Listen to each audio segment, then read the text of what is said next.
Bueno, buenos días nuevamente. Vamos a iniciar esta clase de Derecho Buenos Constitucional. Buenos días, días. licenciado. Buenos días a todos. Buenos días. Vamos a iniciar esta clase de Derecho Constitucional. Quiero comentarles que la estoy grabando y la voy a subir al aula virtual. Vamos a iniciar. Creo que el próximo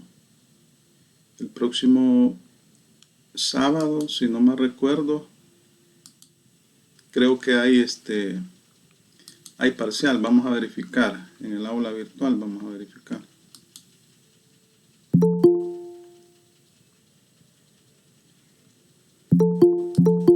Vamos a ver aquí. Parece que hay gente que está pidiendo.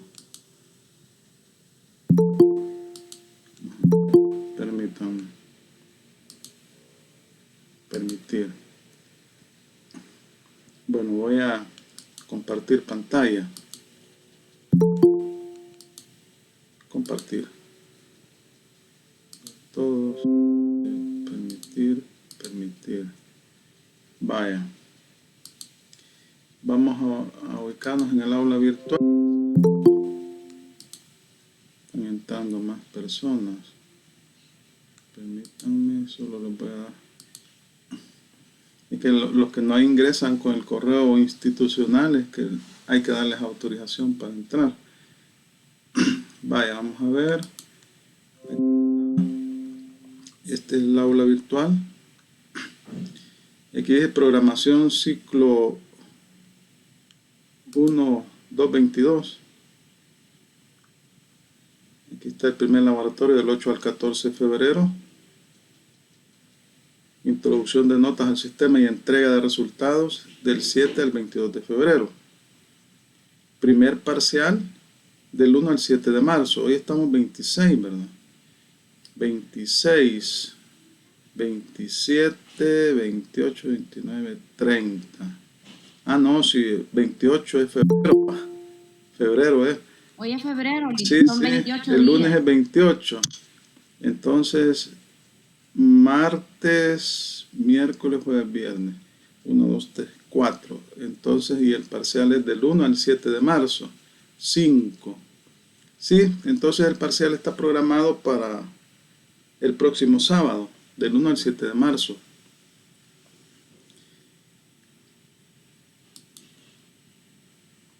¿Qué es lo que entraría entonces? Todas las clases que les he dado, ¿verdad? Aquí está la clase del sábado pasado que la subí de las constituciones. Tenemos aquí el manual. Aquí están las clases que he dado. Clase del 5 de febrero, del 12 de febrero, del 19 de febrero. Aquí está la presentación. Esta es la clase del 19 de febrero. Y aquí está la presentación de la clase. Esto es lo que va a entrar más la clase de este día. Y bueno, este mismo día yo les voy a subir la clase grabada aquí en el aula virtual. Y les voy a subir también la presentación. Permitir. Entonces, eso sería la temática que entraría en el parcial, todo lo que hemos visto. No sé si tienen consultas sobre esa situación. El parcial va a ser en el aula virtual, ¿verdad? Y va a ser de 2 horas, ¿verdad? Como los laboratorios son de 1 hora, los parciales son de 2 horas. Lo voy a habilitar desde, como no va a haber clase, ¿verdad? Desde las 7 de la mañana hasta las 11 de la noche. Creo que es tiempo suficiente para que las personas que quieran hacerlo lo hagan. Ajá, Bueno, alguien consulta ahí, Jairo Salvador Vargas Rodríguez. Sí, Lick, la misma modalidad, siempre en la virtual y con tiempo. Sí, o sea, son 2 horas. Okay. El laboratorio es 1 hora. Okay. El parcial Sí. son 2 horas. Ajá. Si usted lo inicia a las 7, Ok, lo termina a las 9. ok. Si lo inicia a las 10 de la noche, lo termina a las 11.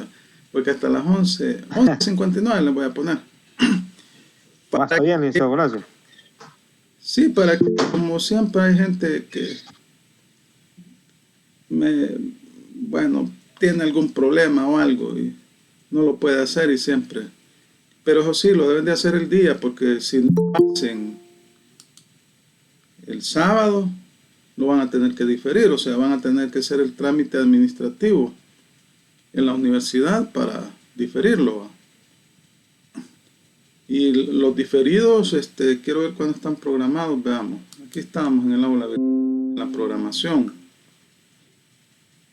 Espero que no hayan diferidos, la verdad. Es mejor hacer el parcial. Aquí está, miren, los parciales diferidos del 8 al 14 de marzo. O sea que sería la siguiente semana.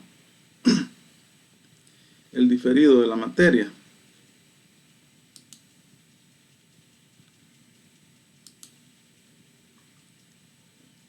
Entonces estamos claros, ¿verdad? El próximo sábado el parcial lo voy a dictar desde las 7 de la mañana hasta las 11:59 de la noche. Y las personas van a tener 2 horas para elaborar el parcial. La temática es la que hemos visto. Las clases, hay 4 clases van a ver, ¿verdad? La del 5 de febrero, la del 12 de febrero, la del 19 de febrero, que aquí está grabada, y esta de hoy, del 26 de febrero. Ese es el material que va a entrar al parcial. Ya no entraría el manual, licenciado. No, pues el manual el manual, de ahí estoy tomando el material también. Vaya, Es decir, vaya, gracias. el manual yo lo estoy utilizando, el manual y otra información, pero digamos que no se preocupen por leer el manual, porque yo saco resúmenes del manual y de otra información, pero lo que va a entrar es solamente aquí tengo estas clases, las presentaciones, 5 de febrero, 12 de febrero, 19 de febrero, y la de hoy, 26 de febrero. Eso va a entrar al parcial. Eso sería nada más. Y para el segundo laboratorio sí va a ser otro capítulo del manual que van a tener que leer, ¿verdad? Y para el tercero también otro capítulo del manual. Sí, el manual lo estamos utilizando. Yo lo saco bastante información del manual cuando preparo las clases y también de otros libros, pero es que el manual es bien, no sé si ustedes bueno, ya lo leyeron, ¿va? Es fácil de entender, es más digamos, para estudiantes, ¿no? Porque fue hecho para estudiantes. Alguna información ya está desactualizada, pero uno ya sabe, ¿va? Y la actualiza. Bueno, entonces vamos a iniciar este día con la clase. Si no tienen preguntas sobre lo que hemos platicado del parcial. Como les digo, desde las 7 de la mañana hasta las 11:59 de la noche van a poder hacerlo. Y háganlo ese día, porque si no lo hacen ese día, después lo van a tener que hacer diferido y van a tener que hacer el trámite en la universidad para diferir el parcial. Así es la cosa. Y el diferido es la siguiente semana, o sea, el siguiente sábado, según la programación que está ahí, la programación de la universidad, ¿verdad? Toda la información está en el aula virtual. Ustedes ahí pueden entrar al aula virtual y la bajan. Ahí, por celular yo no mando información, no voy a saturar mi celular para usar mi WhatsApp y estar enviando información. No, ¿verdad? Porque para eso está el aula virtual y el correo institucional también, ¿verdad? Pero el material, las clases y todo están en el aula virtual. Ahí ustedes ingresan pueden bajar esa información sin ningún problema. Bueno, si no tienen consultas, iniciamos.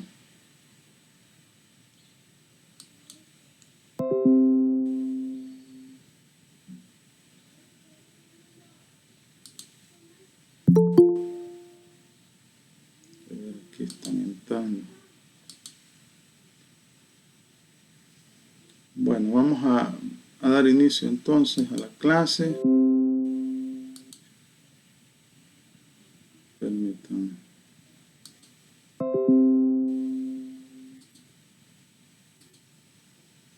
Vaya.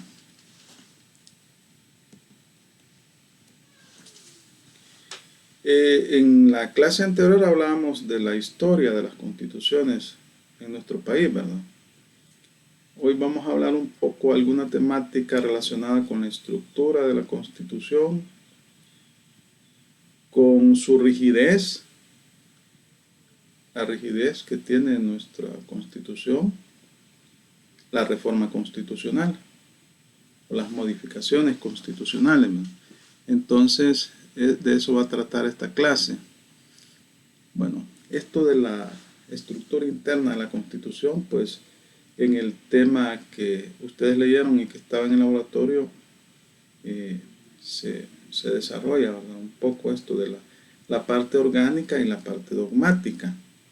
Entonces, en la parte orgánica se establece la estructura organizativa del poder y de los órganos e instituciones del gobierno. Esa es la parte orgánica. La parte dogmática está constituida por el pleso de derechos fundamentales de la Constitución, los cuales reconoce a sus habitantes. También está incluida los valores y principios constitucionales. Entonces, parte orgánica es la estructura organizativa del poder, de los órganos e instituciones de gobierno. Se refiere a los distintos elementos del poder estatal que establecen cómo es el Estado, cómo se ejerce el poder y la institucionalidad completa que está al servicio de la libertad y de los derechos fundamentales. Está al servicio de la libertad y de los derechos fundamentales. O sea, el Estado, leímos el artículo 1 y 2 de la Constitución, ahí se establecen los fines del Estado. Y entonces, la persona humana es el fin principal del Estado. Entonces, toda estructura organizativa del Estado, los órganos e instituciones que lo conforman, están al servicio de la libertad y de los derechos fundamentales de las personas.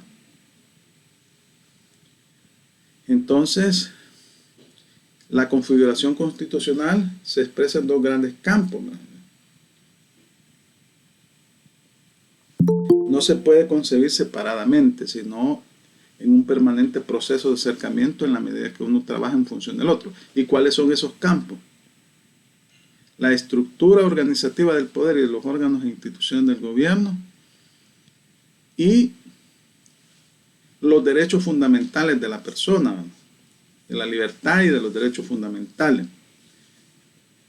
La parte dogmática está constituida por el plexo de derechos fundamentales que la Constitución salvadoreña reconoce a los habitantes y además por los recursos que se ponen a su disposición para hacer efectivos tales derechos en el caso de incumplimiento. Pero en esta parte dogmática deben incluirse también los valores y principios constitucionales. ¿Se recuerdan de los valores y los principios constitucionales, ¿verdad?, que leíamos la parte introductoria de la Constitución, ¿verdad?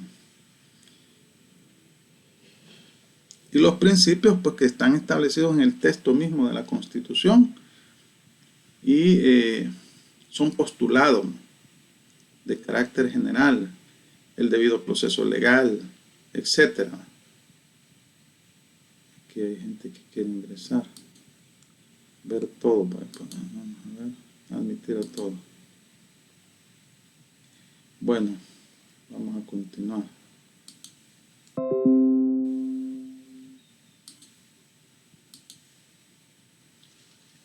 Entonces, en la parte orgánica, ¿qué es lo que se encuentra? A ver, ¿quién me comenta?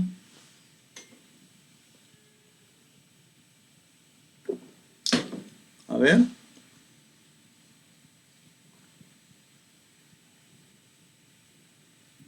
Sí, en la parte orgánica, como estaban viendo allí, es esa estructura, esa forma de cómo está establecido el poder de El Ajá. Salvador, vamos a decir así.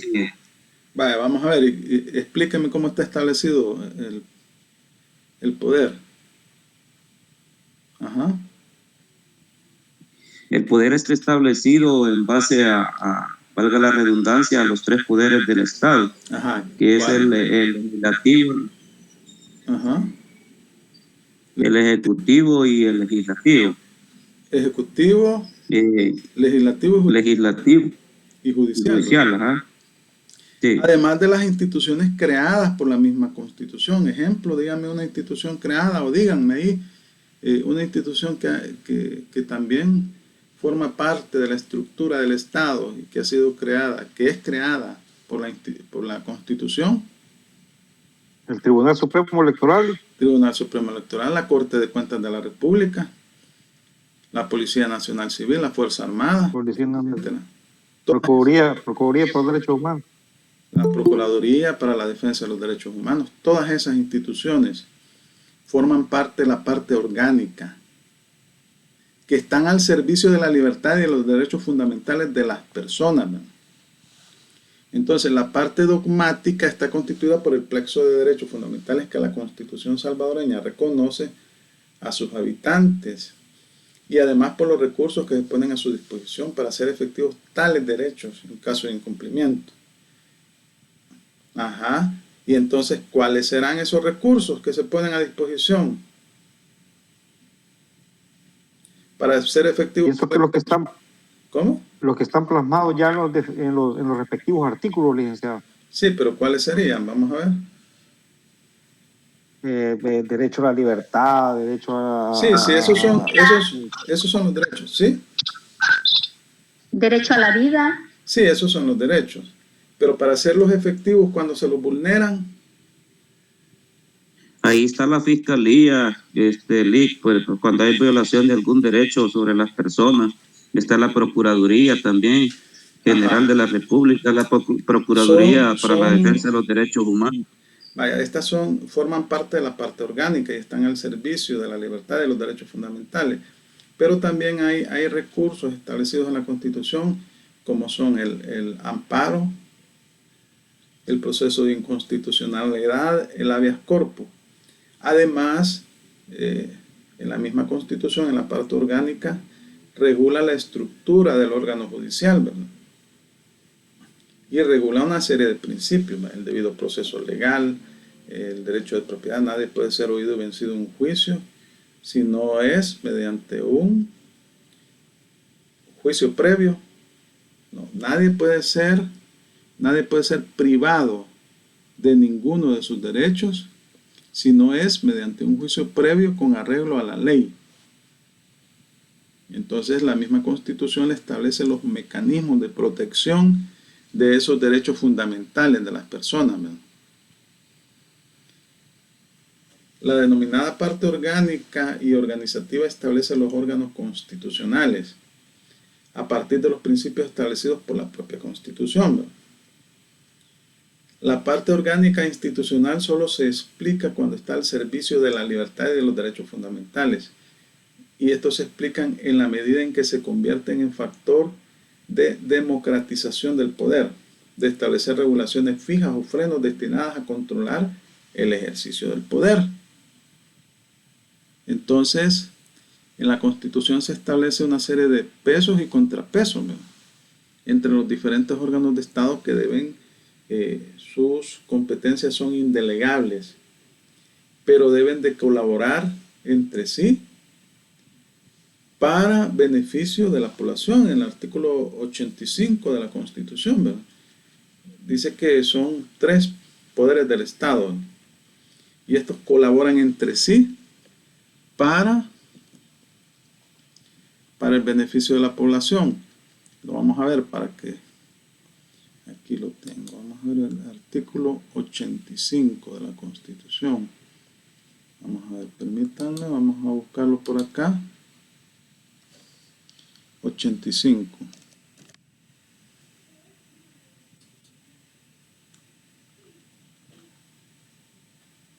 No, el 86 es, el 86.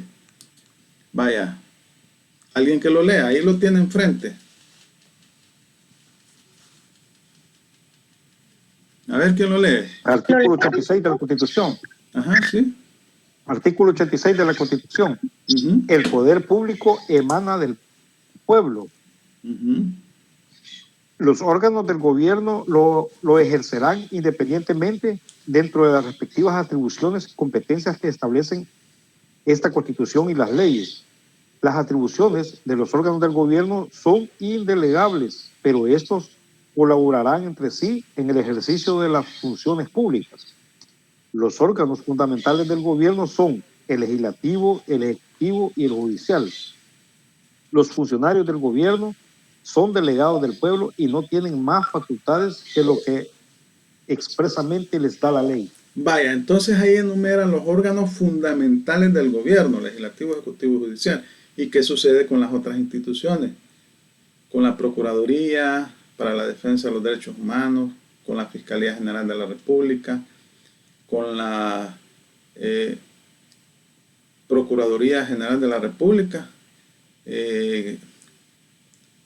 la Fuerza Armada. ¿Qué pasa con esas? No son órganos de gobierno.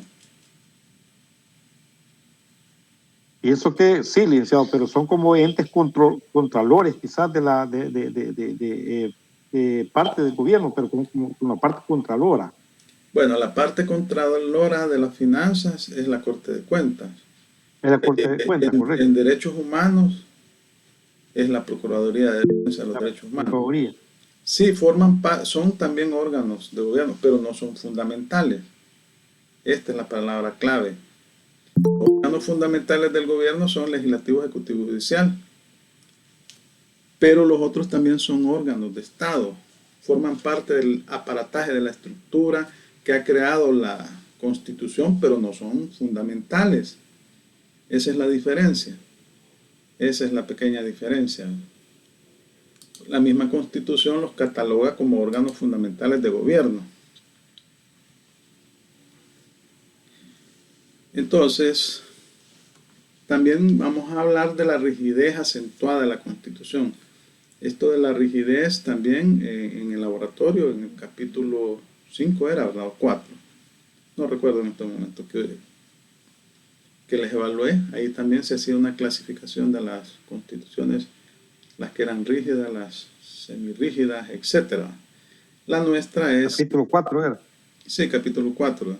La nuestra es rígida. ¿Y de dónde viene esa rigidez?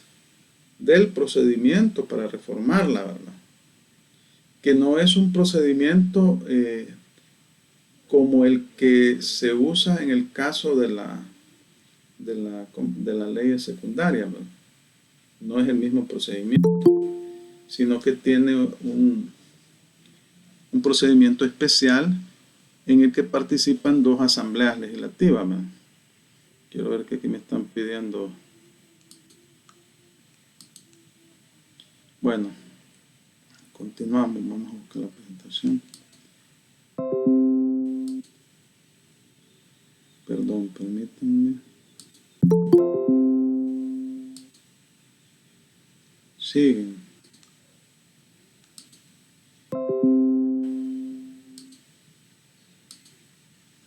Entonces, el mecanismo para reformar la Constitución es un mecanismo especial, es un mecanismo en el que participan 2 asambleas legislativas. ¿Y por qué?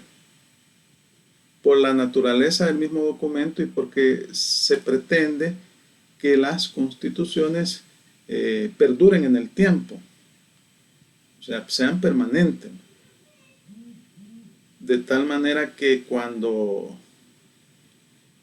que se establezca la estabilidad en el Estado, ¿no? Y así tenemos constituciones viejísimas como la de Estados Unidos, ¿no? Que tiene más de 200 años y que apenas ha recibido 26 enmiendas, ¿no? Entonces, 26 o 27 enmiendas. Y ustedes ven que es un país que ha sido estable internamente, ¿va? En cambio nosotros, ¿cuántas constituciones tenemos? Vamos a ver, pregunta de examen. 12, licenciado. 12. 12. 12. Han habido. Ajá. ¿Y federales? 3, licenciado. 3, licenciado. 3 constituciones federales, como decía el compañero, 12, Ajá. 12 de El Salvador. Constituciones unitarias, como Estado unitario. Entonces, eso lo que significa es que hemos sido un país inestable en el tiempo. Y como vemos, como hicimos el recorrido en la clase anterior, eran los presidentes, ¿verdad?, que cuando llegaban al poder reformaban precisamente las disposiciones que estaban relacionadas con aumentar el periodo presidencial. La rigidez acentuada de nuestra Constitución tiene su fundamento en el artículo 248. Según esta disposición, la reforma de la Constitución debe ser acordada por una Asamblea Legislativa dentro de su periodo legislativo, que comprende desde el 1 de mayo del año de su elección hasta el 30 de abril del tercer año siguiente. O sea, el periodo de la Asamblea es de 3 años, ¿no?, según el artículo 124, a iniciativa de no menos de 10 diputados y con el voto de la mitad más uno de los diputados electos. Ajá, ¿qué es eso de la mitad más uno de los diputados electos? ¿Cómo se llama? Mayoría simple. Mayoría simple. Entonces, dicho acuerdo debe ser ratificado por la siguiente Asamblea Legislativa dentro de su respectivo periodo, que se determina de la misma manera como se ha expresado, o sea, 3 años, con el voto de 2/3 de los diputados electos, mayoría calificada, ¿verdad? El decreto de reforma debe mandarse a publicar en el Diario Oficial. Este es el mecanismo que tiene nuestra Constitución para ver todos, admitir a todos. Es el mecanismo de nuestra Constitución para reformarla. Vaya, vamos a ver, busquemos el artículo 248 y el 124 de la Constitución. Los vamos a leer. 248, vamos a buscarlo aquí. Aquí está el 248. Sí, vaya.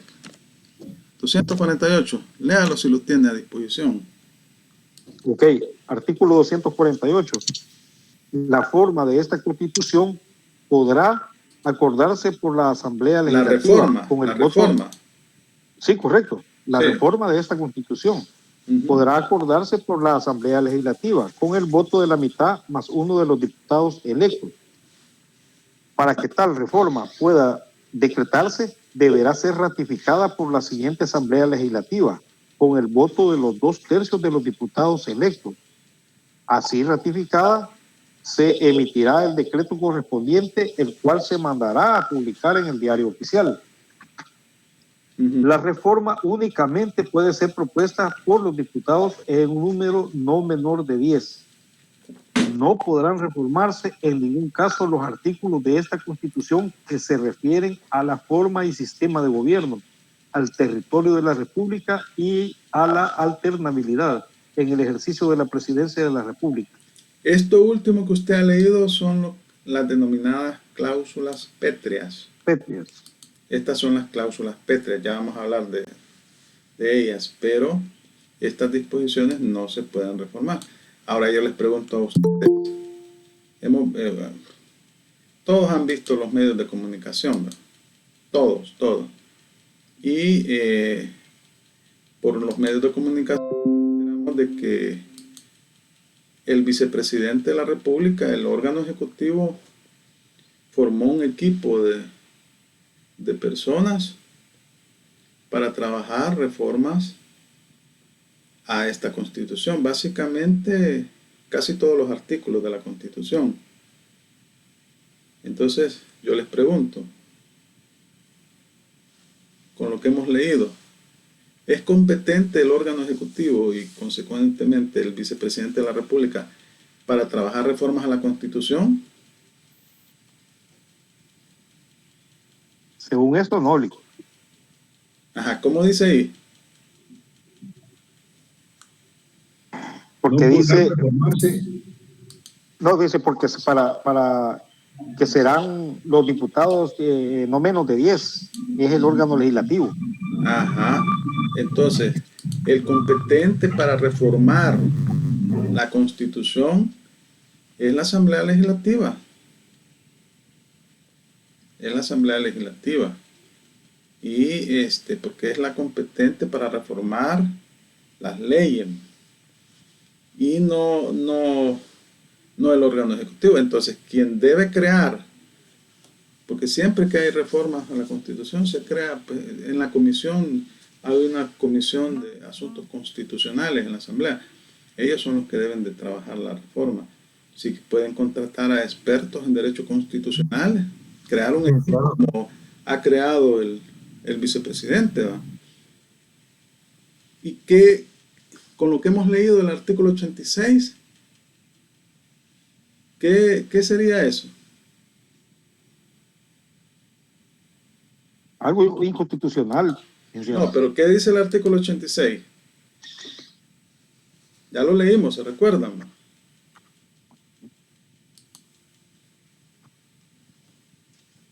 Porque aquí de eso se trata, de analizar la realidad, ¿verdad? A la par de la doctrina. Ajá. El poder público, La separación de los poderes, Lick. Ajá. El principio de separación de poderes. Pero estos colaborarán entre sí en el ejercicio de sus funciones públicas.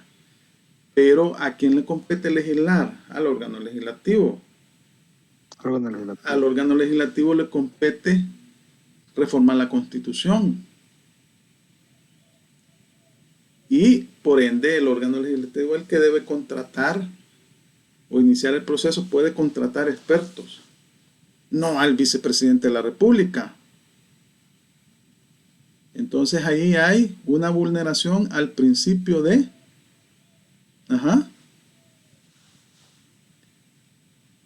separación de poderes. ¿Cómo es? Principio de Delegabilidad. Ajá, o sea, es decir, ahí el órgano ejecutivo se está tomando atribuciones que conforme a la Constitución no le competen. Licenciado. Y seguramente va a llegar al órgano legislativo, si es que llega, y solo van a levantar la mano, ¿va? Sin ningún estudio.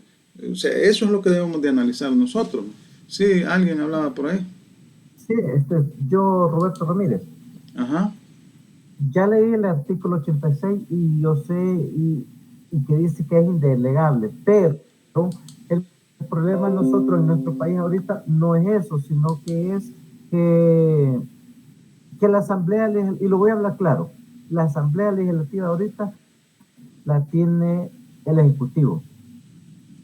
El Ejecutivo dice... Pero llegamos a lo mismo, que se está buscando el principio de indelegabilidad. Indelegabilidad, sí. Ajá. Por eso, de alguna u otra manera siempre nos están vulnerando, y aquí entramos hasta con los derechos, pues porque nos están vulnerando nuestros derechos como pueblo salvadoreño, porque el Ejecutivo ahorita está haciendo lo que él quiere, eso dice, hagan esto y lo hace. Entonces la Asamblea, aunque es un órgano independiente, está ¿qué le digo?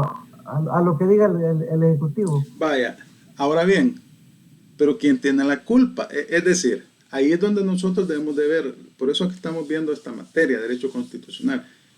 Al momento de la elección, la gente no tiene claridad de que no es conveniente darle el poder a un solo partido, porque sucede lo que está sucediendo.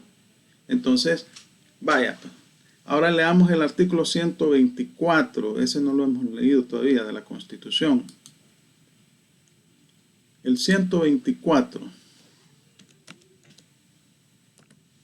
¿Lo leo, licenciado? Vaya, léalo.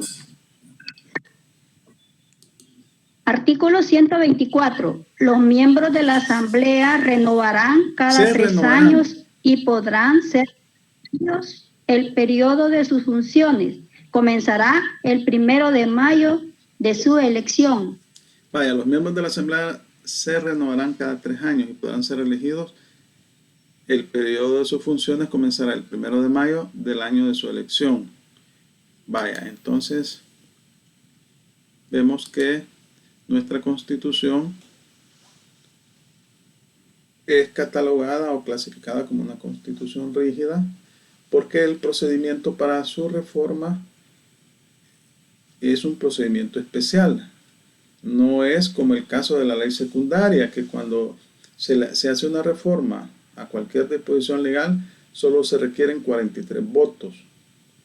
Y la misma asamblea que la reforma es la aprueba, lo manda a publicar. Hay un proceso de formación de ley que lo vamos a ver también, ¿no? Se publica en el diario oficial y entra en vigencia la reforma.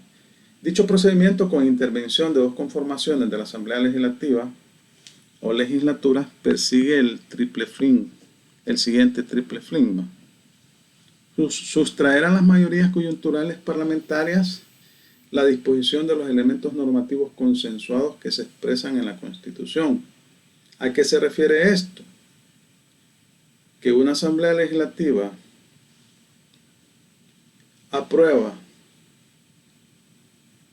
el proyecto de reforma, lo discute y emiten el decreto, y en la siguiente Asamblea Legislativa lo ratifican. Pero se sobreentiende que puede que la siguiente Asamblea Legislativa esté conformada de diferente forma. Por ejemplo, hoy tenemos mayoría del oficialismo. Ellos aprueban una reforma a la Constitución y luego el pueblo va a elecciones, vota y elige otros diputados. La conformación de la Asamblea va a ser diferente. A eso se refiere esto. Y pueden aprobar o rechazar la reforma, la siguiente Asamblea. Ahora bien, si el oficialismo tiene mayoría en el siguiente periodo, solo levantan la mano y lo aprueban. Por eso es el objetivo es que la reforma sea debidamente estudiada y dependiendo de la conformación de la Asamblea Legislativa, así se va a aprobar o rechazar. Sí. Licenciado. ¿Sí? Es que, bueno, yo leo la Constitución, trato de analizarla a mi criterio y a lo que es realmente. Lo que pasa es que en nuestro pueblo a veces solamente nos enfocamos porque la persona es popular y decimos, en este caso, que ha pasado hoy, que Nayib Bukele aquí, que Nayib Bukele allá, y todo el mundo votó por él y vinieron todos los diputados y votaron por él, ni los conocían. Y es más, hay diputados que ni sabían lo que realmente es la Constitución, pero esta gente a mi criterio se acuerpó a un árbol que les daba sombra y ese árbol era Nayib Bukele. Vaya, mira. Pero lo que nunca se dieron cuenta es cuando realmente este presidente tenía a los 3 portalías que no se le escucha, pero más o menos entiendo lo que está diciendo, pero la cuestión es que veámoslo aquí desde el punto de vista legal, ¿verdad? Desde el punto de vista de la ley y continuemos. Obligar a que la reforma constitucional sea reflexiva y discutida. Lo que es más importante es que el pueblo tenga la oportunidad de pronunciarse sobre la reforma constitucional acordada, sino a través de referéndum, que el referéndum en el caso de nuestra Constitución no se encuentra regulada, sí por medio de la decisión sobre la configuración de la nueva Asamblea Legislativa, que ha de ratificar el acuerdo de reforma a la Constitución. Entonces, una asamblea discute el proyecto de reforma y aprueba con mayoría simple. Luego pasan los 3 años, hay nuevamente un proceso eleccionario y ahí la importancia de hacer público, porque las discusiones en la Asamblea Legislativa son públicas, ¿no? Ustedes pueden ver la plenaria los días martes, ¿no? Y también las discusiones de las comisiones legislativas, la Comisión de Asuntos Constitucionales. Entonces, la gente va a elecciones y puede decidir mantener la configuración actual de la Asamblea o no. Y entonces de eso va a depender, el pueblo le está diciendo, mire, apruebe o no apruebe la reforma constitucional. Apoya a los que no, si apoya a aquellos diputados que no están de acuerdo con la reforma constitucional, seguramente no será aprobada. La rigidez acentuada de la Constitución, la Sala de lo Constitucional ha afirmado, esto es jurisprudencial, esto lo ha establecido la Sala de lo Constitucional en diferentes sentencias. La Sala de lo Constitucional ha afirmado que el procedimiento de reforma constitucional incluye las siguientes etapas. La iniciativa, que no debe ser menor de 10 diputados, ¿verdad?, con base al artículo 248 en relación con el 124 y el 131 también de la Constitución, que tiene 133, que establece quiénes tienen iniciativa de ley, ¿verdad? Diálogo y deliberación pública en la aprobación del decreto por el que se acuerda la reforma. Les decía que las discusiones de las comisiones legislativas son públicas. Se televisan de lunes a viernes, de lunes a domingo a veces, en el canal de la Asamblea Legislativa, y las sesiones plenarias también son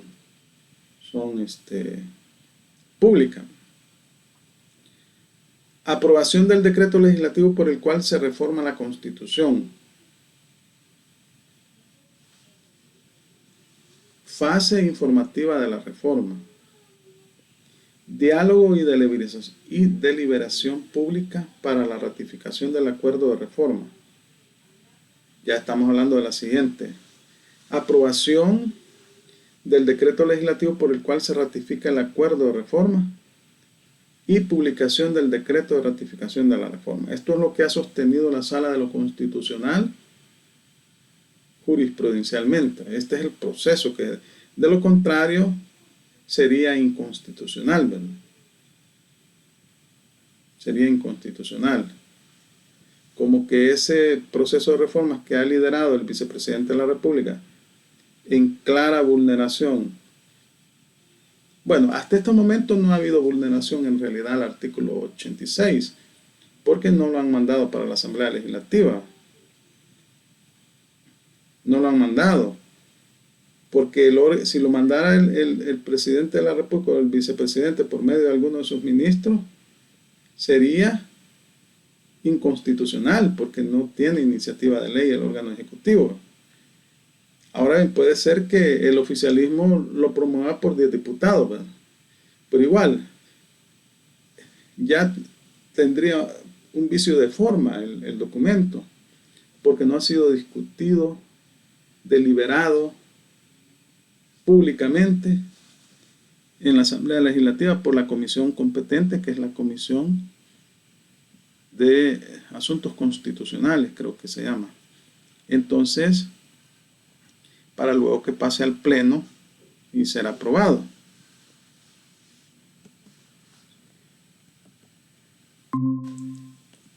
También es importante que hablemos del poder constituyente. ¿Qué es el poder constituyente?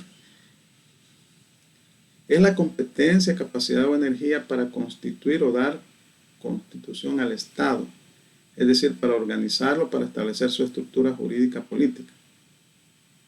Cuando se hace una nueva constitución, o se hace la primera constitución, se crea una asamblea constituyente.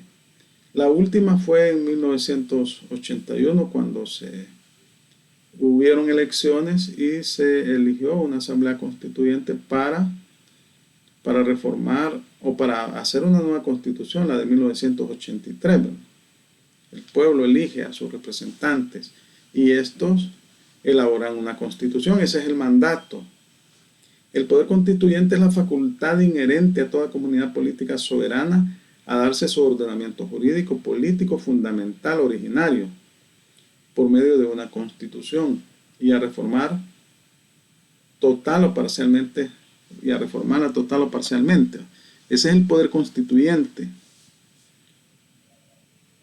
Es el ente encargado de crear la constitución, es decir, en nuestro caso es la Asamblea Legislativa, cuando se elige con esa función de crear una nueva constitución. Entonces se le llama Asamblea Constituyente. Y aquí tenemos poder constituyente originario, es el que se ejerce ya sea en la etapa fundacional de un Estado, cuando se crea un nuevo Estado y se hace la primera constitución, para darle nacimiento y estructura, o cuando en un Estado ya constituido ha sido derrocado el régimen anterior y se va a dar un nuevo sistema jurídico. O sencillamente que el Estado decide, la gente decide, el pueblo decide que hay que hacer una nueva constitución. Pues aquí en El Salvador quienes han decidido han sido los presidentes. Vimos la vez pasada, ¿no se recuerdan? Tengo una duda. Constituciones. ¿Sí? ¿Alguien habla por ahí? Cuando hablamos de una asamblea constituyente, que usted lo acaba de decir, que es la que puede o la que elegimos para reformar la Constitución, la duda me cabe, ¿es la misma asamblea legislativa con los diputados que uno elige el 1 de mayo? Sí, o sea, es la misma, solo... ¿O es otra? No, es la misma, solo que cuando se va a hacer una nueva constitución,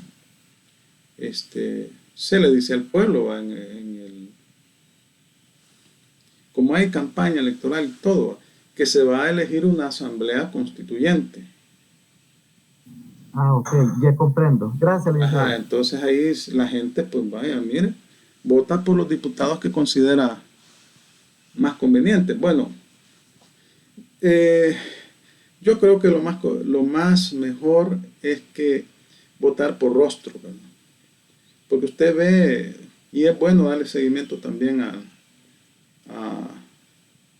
las plenarias de la Asamblea Legislativa y a las comisiones legislativas que se televisan, porque usted así ve quiénes son aquellos diputados que se ponen las pilas, por decirlo en términos salvadoreños, y quienes no.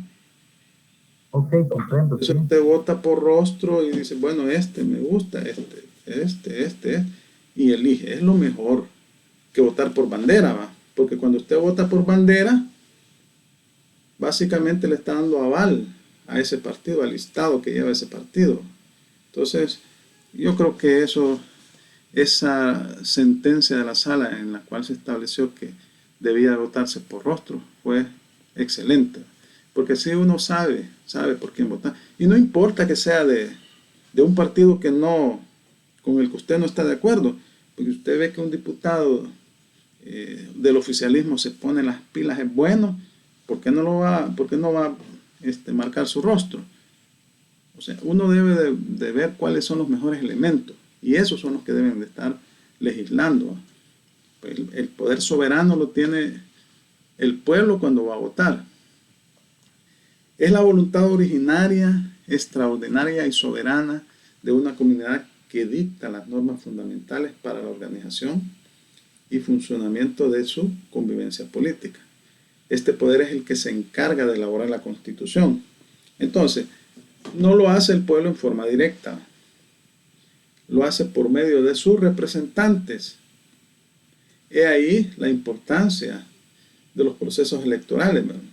Y de elegir las personas más convenientes, ¿verdad? ¿Por qué se caracteriza el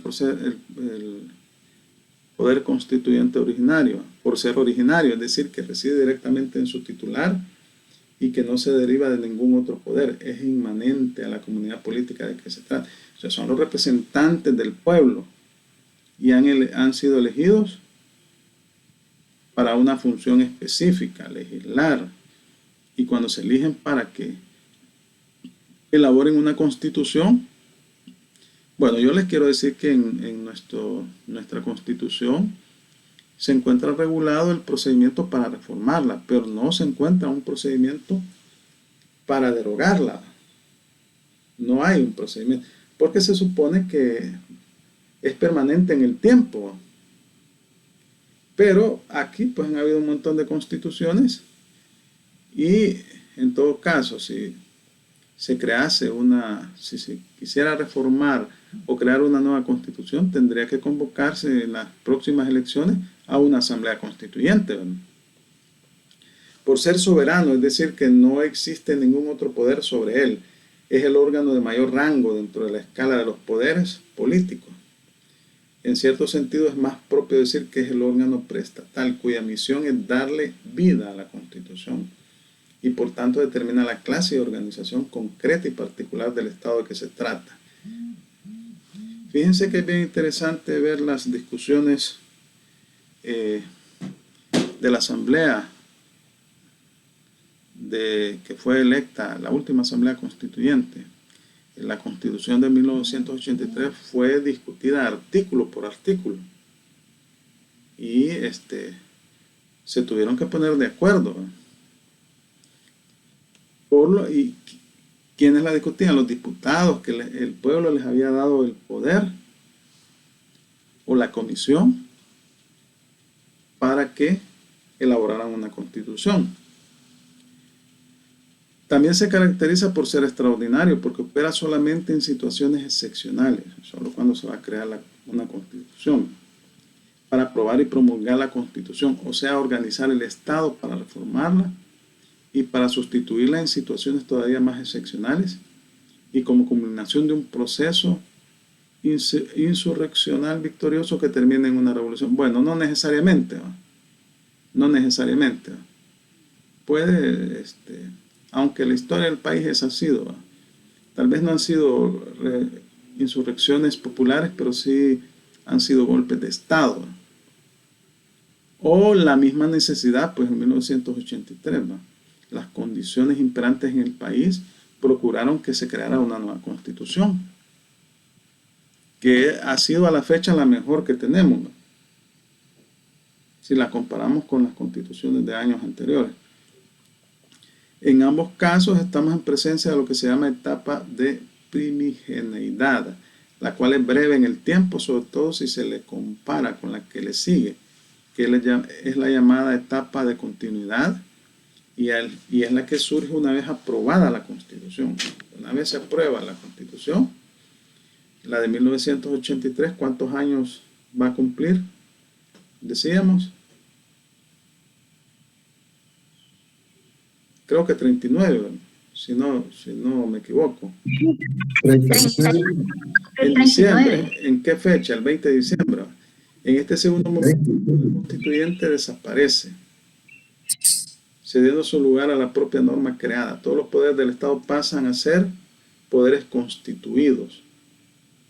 Cuando se crea la Constitución, se establece la organización del Estado.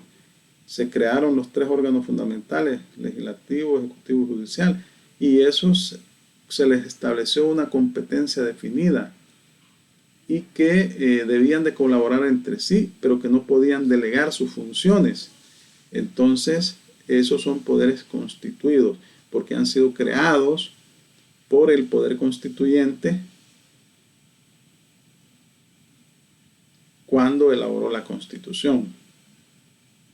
También se caracteriza por ser, en principio, ilimitado en el tiempo que elabora la Constitución. No se encuentra sometido a ningún ordenamiento jurídico positivo, ya sea porque no hay ninguna norma jurídica preexistente en el caso del surgimiento de un nuevo Estado, o porque si hubieron normas jurídicas anteriores, como sucede en el caso del cambio de régimen, estas ya no tienen vigencia. Y si la tuvieran, su validez no derivaría de ningún título antiguo, sino de la convalidación. O sea, las leyes anteriores a la Constitución, la nueva Constitución que se crea las convalida. Son leyes preconstitucionales, pero deben adecuarse a la Constitución. Y si alguna disposición es contraria a la nueva Constitución, se expulsan del ordenamiento jurídico. Entonces la convalidación puede ser tácita o expresa. Ya vamos a ver la disposición legal. En el caso nuestro es expresa, de parte del Poder Constituyente. En alguna medida tiene restricciones derivadas de la existencia y regulación jurídica de la comunidad internacional. Obviamente, estábamos hablando que en los últimos años el derecho internacional ha tenido tal protagonismo que en doctrina se establece que incluso prevalece sobre las constituciones nacionales, ¿verdad? Por otra parte, está sujeto al condicionamiento del entorno sociopolítico donde está supuesto a operar. Vaya, vamos a ver ahí por el artículo 248.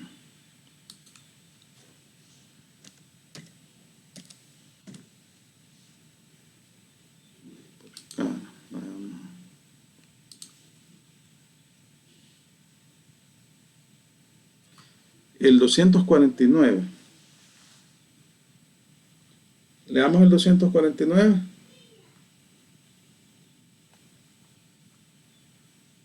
Ahí lo tienen. Dice artículo 249. Derógase la Constitución promulgada por decreto número 6, dice, de fecha 8 de enero de 1962, publicado en el Diario Oficial número 110, tomo 194, de fecha 16 del mismo mes y año, adoptada por decreto constituyente número 3, de fecha 26 de abril de 1982, publicado en el Diario Oficial número 75, tomo 275 de la misma fecha, su régimen de excepciones, así como todas aquellas disposiciones que estuvieran en contra de cualquier precepto de esta Constitución. Ahora léame el 250, pero el día, título 10, disposiciones transitorias. Ok, título 10, disposiciones transitorias, artículo 250. Mientras no se modifique la legislación secundaria en lo pertinente, los delitos que estuvieron penados con la muerte, que no estén comprendidos en el artículo 27 de esta Constitución, serán sancionados con la pena máxima de privación de la libertad. Esta disposición se aplicará a las personas que hubiesen sido condenadas a muerte por sentencia ejecutoriada. Vaya, entonces, ¿qué es lo que vemos? ¿Qué es lo que está diciendo ambas disposiciones? Está derogando la Constitución anterior, el 249, así como todas aquellas disposiciones que estuvieran en contra de cualquier precepto de esta Constitución. Nosotros teníamos un ordenamiento jurídico que es anterior a esta Constitución. Y aquí, y por jurisprudencia de la Sala de lo Constitucional, se ha establecido que aquellas leyes anteriores a la Constitución que tengan preceptos contrarios a la misma, o sean contrarios a la Constitución, todo el cuerpo normativo, por esta disposición del 249, han quedado derogadas. Y aquí en el 250 básicamente está derogando la pena de muerte, porque en nuestro país, en nuestra Constitución, no se permite la pena de muerte. Solo en el caso de delitos militares, pero a la fecha, pues desde la promulgación de la Constitución no se ha, digamos que no se ha aplicado la pena de muerte en ningún caso. Entonces, está cambiando las reglas, ¿no?, establecidas en la legislación nacional, y está derogando todas aquellas disposiciones que sean contrarias al precepto constitucional, ¿verdad? Las está derogando.